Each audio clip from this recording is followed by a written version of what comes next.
This poem is about Tommy Chinny. He was the man that married the lady I was evacuated with, and this story is how I come to meet him. It's in the form of a monologue. Tommy and the Evacuee. Tom Chinny sat inside his shed and slowly gazed around at traps and snares upon the walls and spar-gads on the ground. He picked his bill hook off the floor and split a spar-gad into 4. He shaped its ends and gave a twist, then added each one to his list. Every 50 spars or so he piled them up and watched them grow. In the corner, on an old sawhorse, a cider barrel there, of course, and Tommy, every now and then, would fill his cider mug again.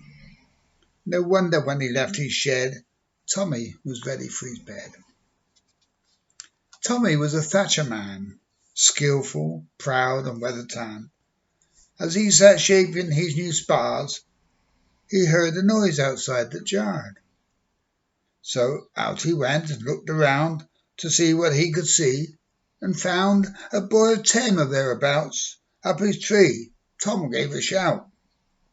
Where be you from? What be you doing? My apple tree you'm sure to ruin. Come, boy, get down from out my tree. Be you from London, an evacuee? Yes, said the boy as he climbed down. I've always lived in London town. Tom grabbed the lantern and then he said, Come with me inside my shed. The boy sat on a pile of sacks against the spars. He's leaning back. He feels relaxed and warm inside.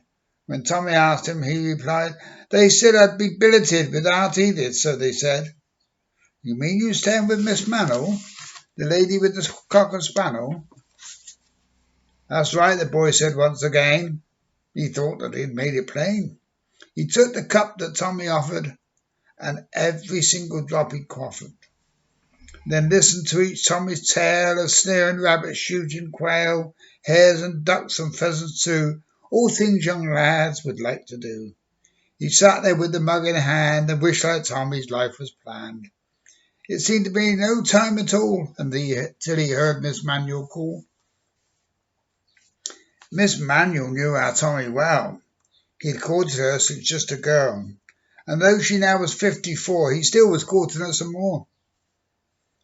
Her garden backed on Tommy's land. Perhaps you now can understand how this young boy so easily could climb the fence and up the tree.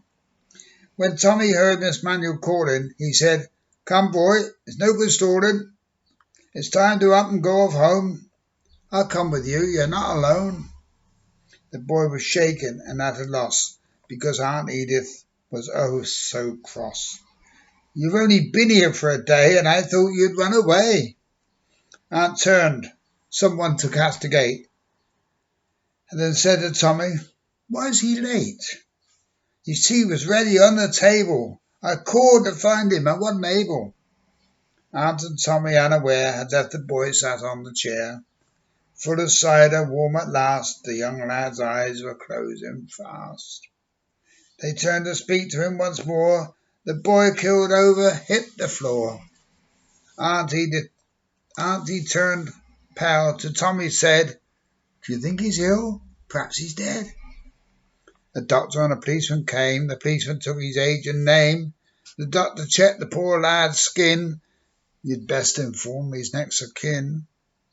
Just close his eyes, put pennies on, and tell his next of kin he's gone. A neighbour named Mrs. Dillage spread the news all round the village. Aunt Edith was the one she named, which left Aunt Edith quite ashamed. What will the billeting officer say when told he's dead, he's passed away? He may be just an evacuee, but he's got rights like you and me. We've only known him 30 hours. What shall we do about the flowers? Don't be daft, Tom Chinny said.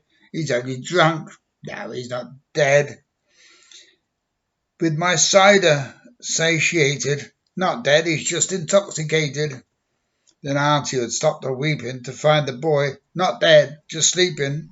So Tommy said, You saved my sorrow. If you'll have me, we'll wed tomorrow. Tommy said, 40 years I've waited for this day. What can I tell you? Only it's been my one desire to warm my feet here by your fire.